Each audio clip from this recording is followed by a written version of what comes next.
So if you're doing cold email, but you're getting very poor results, so no meetings booked, low reply rate, low open rate, there's a strong chance that you're landing in spam. So fortunately, myself, I've landed a lot in spam. I've been to a lot of blacklists and I spent a lot of energy, a lot of time, and a lot of money trying to figure out what was going on. So in this video, I'm going to walk you through a 3-step simple process to understand how to know if you're actually landing in spam, what to do if you are landing in spam, and my recommendations to never land in spam again. That being said, I'll see you into it. So first of all, I just want to dive in and show you why it's so important to know like how to not land in spam, to know basically what makes you land in spam, like basically money-wise. So basically to give you a little story, at the beginning when I was doing cold email, I was only interested about generating meetings, signing clients, and just like booking, doing as much sale as possible. I knew people were talking about like the importance of all the technical stuff, landing spam, etc. But I didn't want to hear it because I thought it was boring and I was just going to waste time.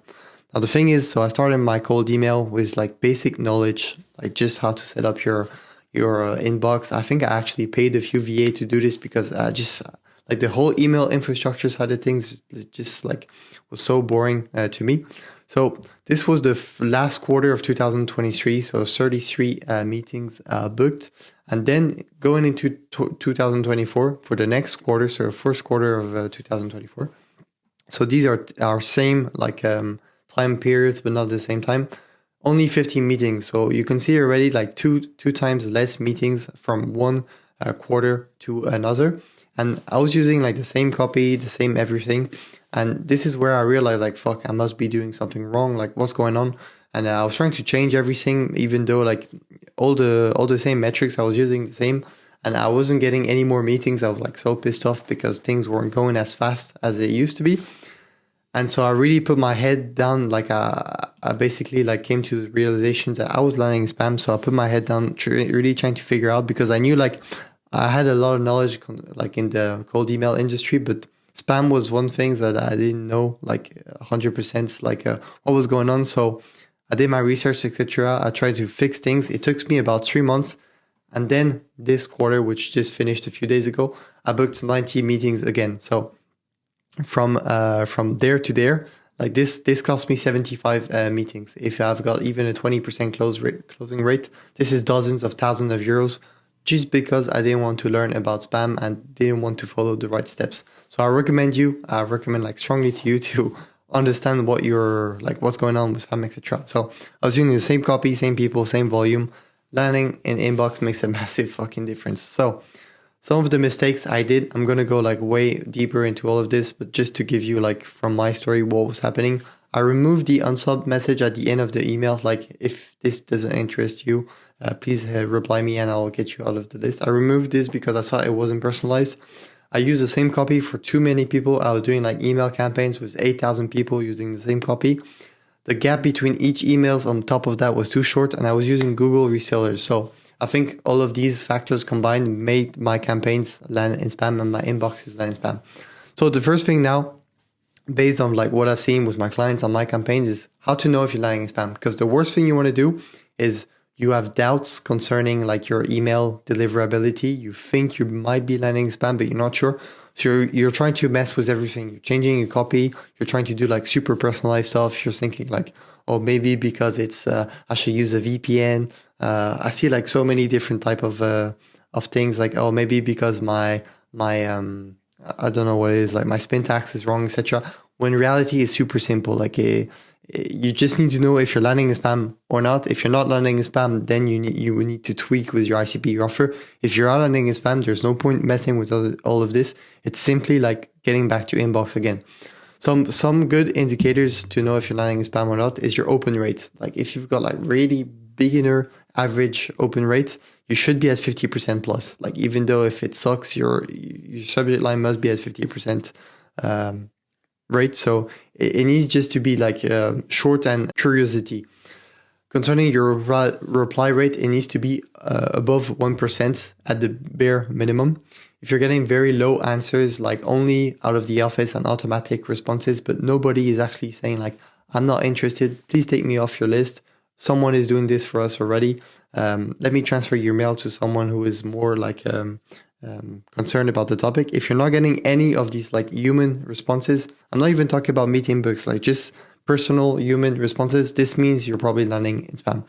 And another one I've seen is sudden drop in general KPIs, even though you're doing like everything you used to do like before. So you're using like basically the same ICP, same copywriting, etc. But you just see like from 1 week or 1 month to another, all your KPIs are dropping. So amount of reply, amount of meeting booked. This means you're probably get blacklisted and you let it spam.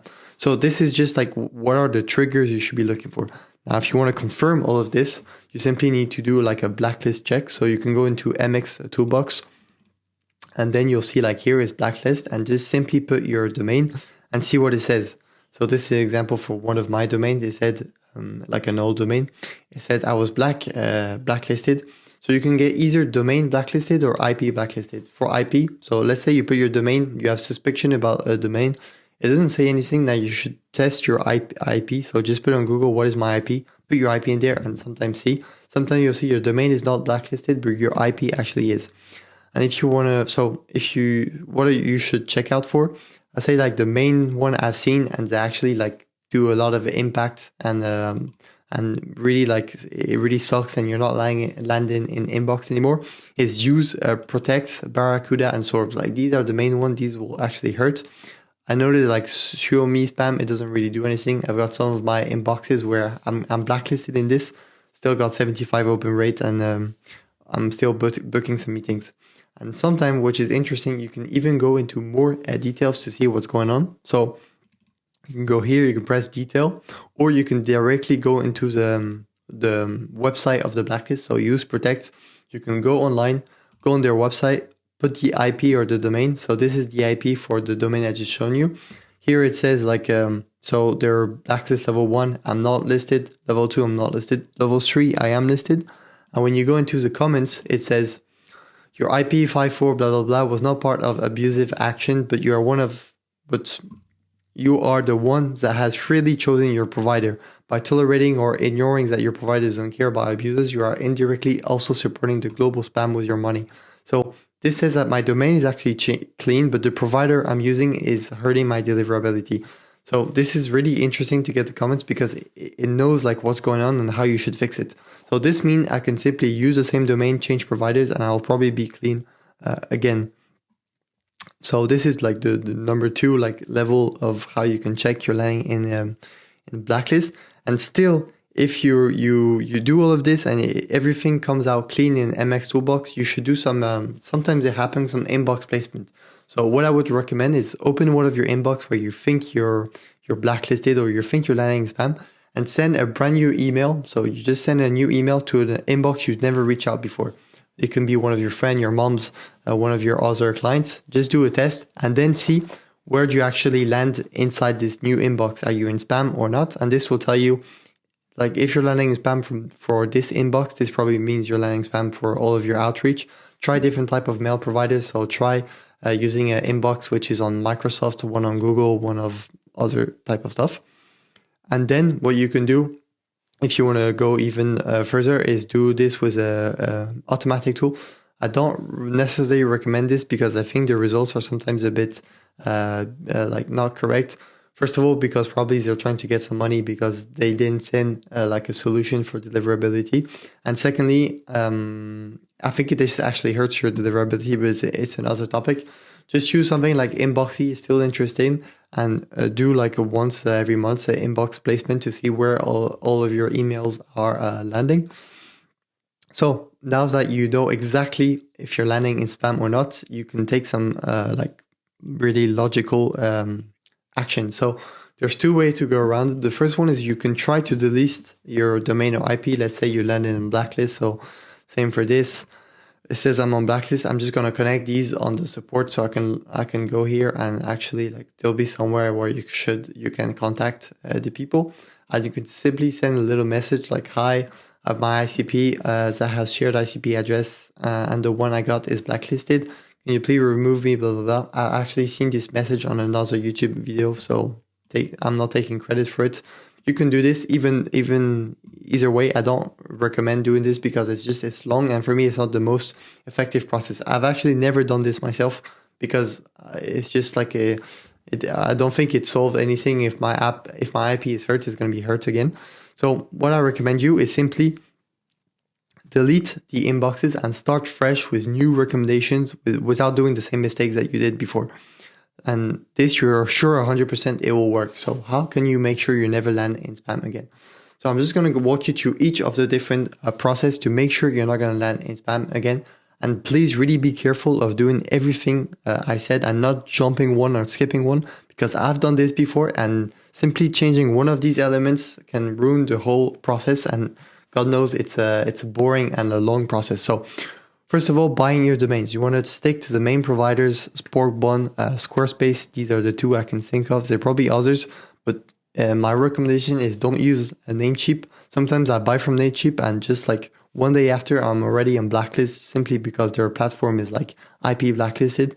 So make sure also you are the one buying them, because sometimes when it's a VA, they're using the same IP to buy hundreds of domain and they just get like flagged straight away. If it's a VA, try to recommend to use for them a VPN.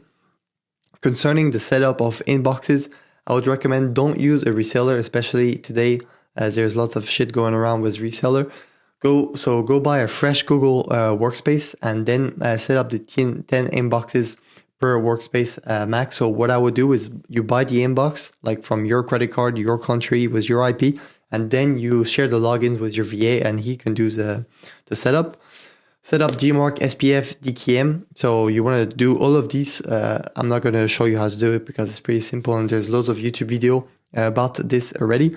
But what you want to do is once you've set all of this, go to MX Toolbox and make sure there's no errors. So you go back to here and you press, I think it's email health, and then you just make sure everything is correctly.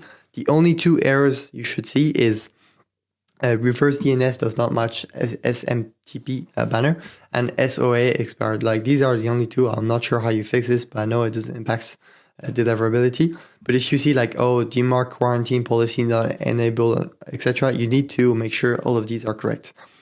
Now after this, that this is more concerning like the volume, etc., you want to make sure you only send 25 messages per day and you want to leave room for 20 minutes interval between each email, because there's no point reducing that time gap as this will leave 25 messages per day.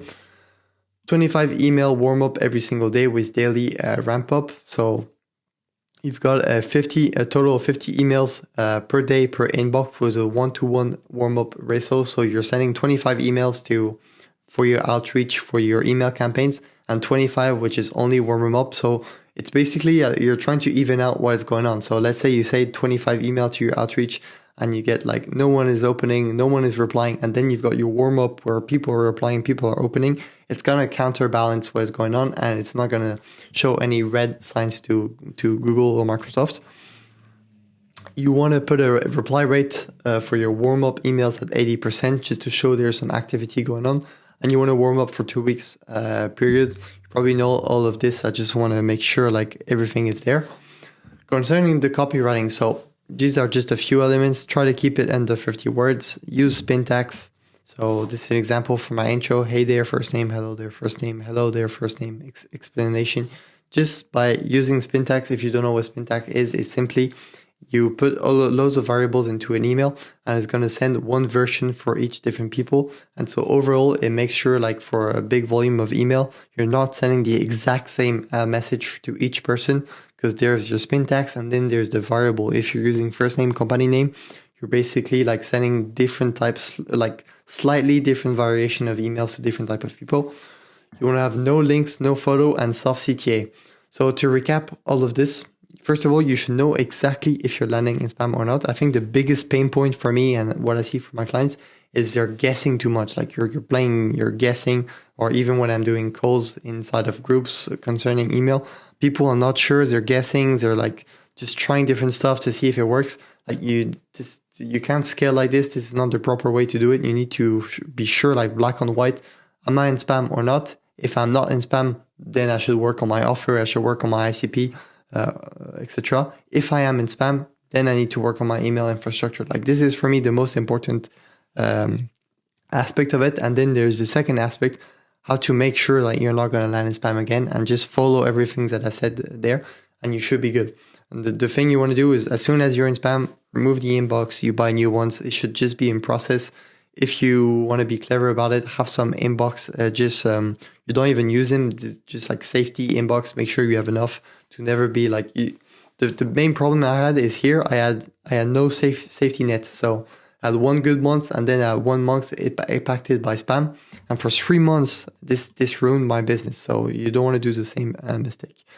And just keep the recommendation. So if you want us to do the cold email for you and you don't have to worry about all of this process, you simply jump on the meetings and do the sales call with the people. We can do this for you on a pay-per-call basis. Otherwise, just stay in for the free value, and I'll see you in the next one.